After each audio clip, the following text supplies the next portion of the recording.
everyone, and welcome to our deep dive. Today we're going to be talking about something that affects, well, pretty much all of us, the future of those little digital payments we all make every day. You know, the ones with a tap or a swipe. Yeah, those. But the thing is, things are changing. Big time. And the giants, those big names like Visa and Mastercard, they're facing some pretty serious challenges. Absolutely, yeah. And here's a little something to think about. Did you know that after Brexit, businesses in the UK ended up paying like an extra $1 billion just in 2022 just because of those card processing fees? Yeah. And guess what? Those costs, they often trickle down. So you might actually be feeling the pinch without even realizing it. It's crazy how these things work, right? It is, yeah. It's a perfect example of how those behind-the-scenes systems, the ones we don't really see, can have a real impact on all of us. So today, we're going to take a peek behind that curtain. We'll be looking at international payment networks, what governments are doing, and even how those big tech companies, like Apple, are trying to get their piece of this massive multi-billion-dollar industry. Get ready for some serious aha moments, folks. Okay, so first things first. We need to understand how these big names, Visa and Mastercard, actually work. I mean, we see those logos everywhere, but they aren't banks, are they? No, not exactly. They don't issue the cards themselves. Think of it more like the infrastructure, like the rails that connect your bank to the merchant's bank whenever you buy something.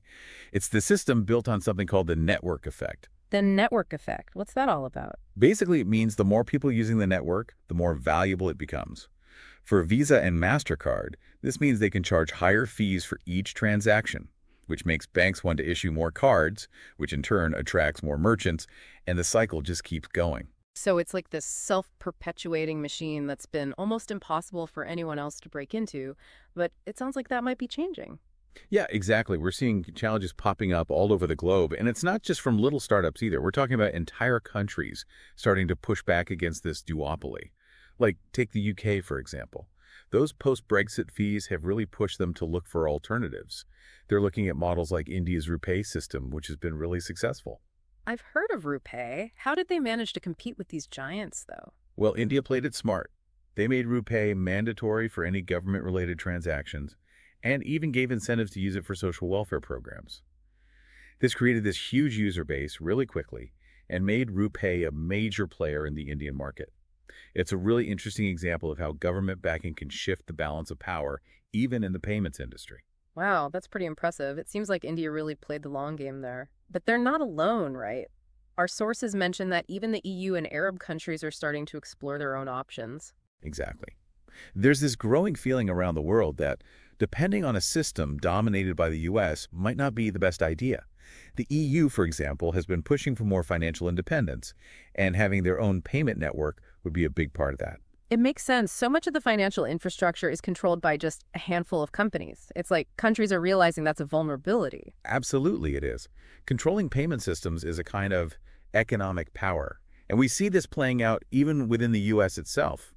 You might be surprised to hear that the U.S. is actually targeting Visa and Mastercard's dominance. Wait, seriously, why would the U.S. go after its own companies like that? It seems kind of counterintuitive. It all comes down to the cost of these card networks. We're talking about U.S. merchants paying a massive $138 billion every year, just in processing fees.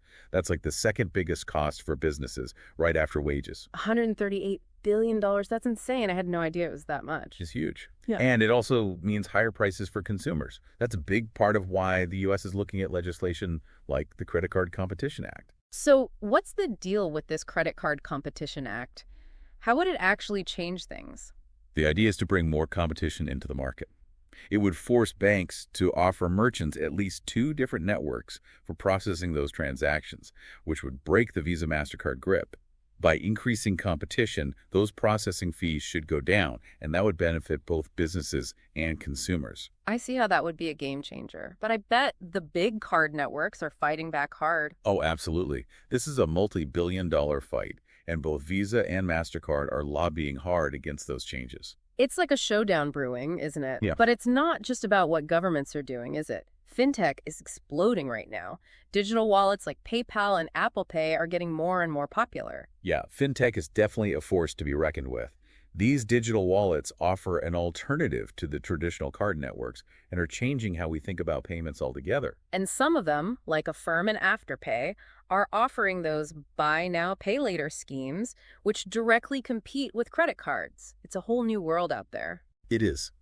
And in this new world, there's one company in particular that Visa seems to fear the most: Apple. Apple, seriously. I mean, they make great phones and all, but what makes them such a threat to the big payment companies? Well, think about it. Apple controls this huge ecosystem with hundreds of millions of users. They've already got Apple Pay built into their devices, which makes it super easy for their customers to use. But there's more to it. Okay, now I'm really intrigued. What's Apple up to? There's this interesting deal between Apple and Visa Mastercard, where Apple agreed not to create their own payment network, at least for now. In return, they get a cut of the fees from Apple Pay transactions.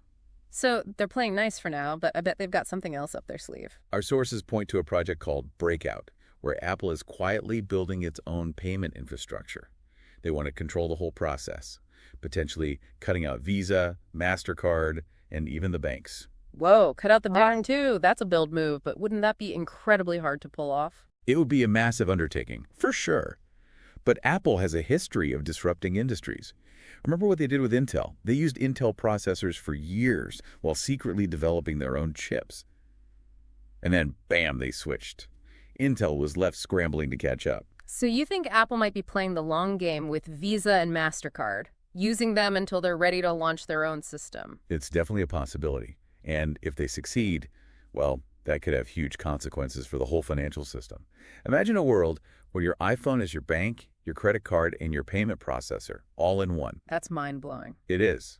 And it just shows how much is at stake in this battle for the future of payments. Wow, we've covered a lot of ground already. We've got global challenges, governments getting involved, the rise of Fintech, and Apple lurking in the shadows, ready to shake things up. It's like a financial thriller in real life. It really is. And we've only just scratched the surface. We'll be back with part 2 to continue our deep dive into the potential implications of all these trends. We'll discuss what it all means for you, so stay tuned. Welcome back. We were just talking about how Apple jumping into payments could really change the game. Yeah, it's pretty wild to think our iPhones could become like our main financial hubs. No more wallets, just tap and go with everything. And it's not just Apple, is it? I mean, we're already seeing this shift toward using our phones for payments, especially with younger people. True. They're not as tied to those traditional banks, and honestly, who even uses cash anymore these days? But thinking bigger picture, with everything going on, what do you think it means for those big names, Visa and Mastercard, in the long run? Can they adapt and stay on top, you think? That's the million-dollar question, right? They definitely have the resources, and they're everywhere. But they're also, stuck in this system that everyone's starting to challenge from all sides. Yeah, exactly. It's like they're trying to turn this giant ship around while the currents are changing like crazy. I mean, they've shown they're willing to adapt, like that deal they made with Apple, but I can't imagine giving up a piece of the pie is their long-term strategy. You're right. And don't forget, even in the U.S., they're facing pressure from the government with stuff like the Credit Card Competition Act. If that goes through, it could totally change how they do business. Okay, so let's play this out.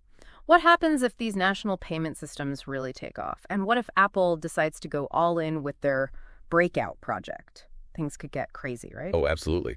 Those national systems are a real threat, chipping away at Visa and Mastercard's global reach, especially in those up-and-coming markets. And then there's Apple, the wild card. It's fascinating to see how this is all playing out on a global scale. We talked about India's RuPay, but are there other successful national payment systems out there? What can we learn from them? Brazil's Pix system is a great example. It launched just 3 years ago, and it's already bigger than Visa and Mastercard combined in Brazil, just in terms of how much money's moving through it. That's crazy fast growth. Wow, that's really impressive. What's their secret? Was it just lower fees? Lower fees definitely played a part. Their fees are way lower than what Visa and Mastercard charge, but there's more to it. The Brazilian government really pushed Pix, made it super easy to use. You can use it through popular messaging apps. You can even use QR codes. It's become part of everyday life there. So it's a combination of government support, easy-to-use tech, and lower costs. That's a winning formula. Yeah. But are there any downsides to a world with all these separate national payment systems? That's a great question. It does bring up some concerns. A fragmented system could make international transactions more complicated, maybe even more expensive for those cross-border payments. Yeah. That's a good point. It's like a trade-off between national control and having a system that works globally. We'll just have to wait and see how it all shakes out. Exactly. There's a lot going on, and it's Mhm. changing all the time. But, there's another player we haven't talked about much that could make things even more complex. Cryptocurrency. Oh yeah, crypto. I feel like it's been lurking in the background of this whole conversation. It's been on a roller coaster ride for sure. But do you think it has a real shot at becoming a major player in the payments world? It definitely has the potential to disrupt things, but it's too early to say for sure. Cryptocurrency has a few hurdles to overcome, like its volatility, all the regulations, and how to make it work on a larger scale. Right. It's not exactly for the risk averse, is it? But I'm curious, what are you personally keeping an eye on in the crypto world? What would make you think it's going mainstream? I'm watching those stablecoins closely. The cryptocurrencies that are tied to something stable like the US dollar, they have the benefits of that blockchain tech, but without the crazy price swings you see with Bitcoin or Ethereum. If we start seeing those stablecoins being used more for everyday stuff, that could be a real turning point. That makes sense. Stablecoins could be the bridge between crypto and the traditional financial system. But even if crypto doesn't become like the way to pay, it's already forced those established players to pay attention, right? Oh, for sure. Banks and financial institutions are definitely starting to experiment with that blockchain technology, trying to figure out how to incorporate crypto into what they offer. They can't ignore it anymore. So it seems like the future of payments is a bit of a wild west right now. Lots of competition, no clear winner yet. What does this all mean for us regular folks? Should we be throwing out our credit cards, investing in Bitcoin? What's the smart move? I don't think there's one right answer for everyone, but I think the most important thing is to stay informed, be open to change, and understand both the risks and the rewards. It's a changing world out there. So don't put all your eggs in one basket. Try different things and see what works best. Exactly. Try out different ways to pay, explore those digital wallets, and stay curious. This landscape is changing all the time, so what works today might not work tomorrow. It's like the early days of the internet, isn't it? Everything's moving so fast. You got it. It's an exciting time to be watching all this unfold. But with all this talk about tech and disruption, it's important to remember it's all about people in the end. It's about making a financial system that works for everyone, not just the big guys. That's a great point. What do you think we, just as regular people, can do to help build a fairer, more inclusive financial future? I think the most important thing is to be aware of what we're doing, to be conscious consumers. We need to support companies that share our values, demand transparency, and speak up for a fair system. Every time we buy something, we're making a choice. I love that. We have more power than we think, so let's use it to make a positive difference. Absolutely. Let's be mindful of our choices and work towards a future where everyone has access to those financial tools, affordable, secure, and innovative. Okay, you got me feeling inspired now. We've talked about everything from power struggles on a global scale to what cryptocurrency could mean for us. But before we wrap up this part of our deep dive, I want to leave our listeners with something to think about. Something to think about. I like it. Go ahead. With all these forces changing the payments landscape, what kind of financial world do you want to see? What values, what principles should be guiding the future of finance? Now that is a powerful question, something we all need to consider. We'll be back with part 3 to explore those questions even further. So stay tuned. And we're back for the final part of our deep dive into the future of digital payments. It has been quite a journey, hasn't it? It has. We've talked about all sorts of things, the challenges facing those big names like Visa and Mastercard, the rise of those national payment systems, the growing influence of Fintech, and even what cryptocurrency could mean for all of this. Yeah, a lot going on. And it's all connected, impacting all of us, even if we don't always realize it. Exactly. And at the end of part 2, we left our listeners with a big question to think about. We did, yeah. We asked them to think about what kind of financial world they wanted to see in the future. What values should be guiding how we think about finance. It goes beyond just the technology, doesn't it? Absolutely. It's about building a system that's fair, accessible, benefits everyone. So let's dig into that a bit more. What principles do you think are most important as we navigate all these changes? Well, for me, it all starts with transparency. Yeah. We need to understand how these systems actually work, what those fees are, and how our data is being used. It's about empowering consumers to make choices they understand. I totally agree. It's easy to feel lost in this whole world of financial technology, and that lack of transparency can lead to all sorts of problems like distrust and inequality. Exactly. And that's why financial literacy is so important too. We need to give people the knowledge and skills to navigate all these changes, to understand the risks and opportunities, and to make decisions that are best for them. Couldn't agree more. It's about giving people the tools to take control of their finances. But it's not just about individuals, is it? There's this bigger systemic issue too. You're right. We have to think about how these systems can be designed to be more inclusive. How do we make sure that everyone has access to affordable, essential financial services, regardless of their income, where they live, their background, all of that? Such an important point. That digital divide is a real thing, and we can't let these technological advancements make existing inequalities worse. Exactly. We have to make sure no one's being left behind and find ways to close those gaps. Yeah. And I think that's where governments and regulations come in. People don't always like regulations, but they're so important for creating a responsible and equitable financial system. For sure. We need those strong regulations that protect consumers, encourage competition, and prevent those monopolies from forming. We've seen what happens when there aren't enough regulations. It can lead to all sorts of predatory practices and risks to the system. It's about finding that sweet spot, encouraging innovation, but also making sure the system serves everyone's needs. Exactly. We don't want to stifle progress, but we need to make sure it benefits society as a whole.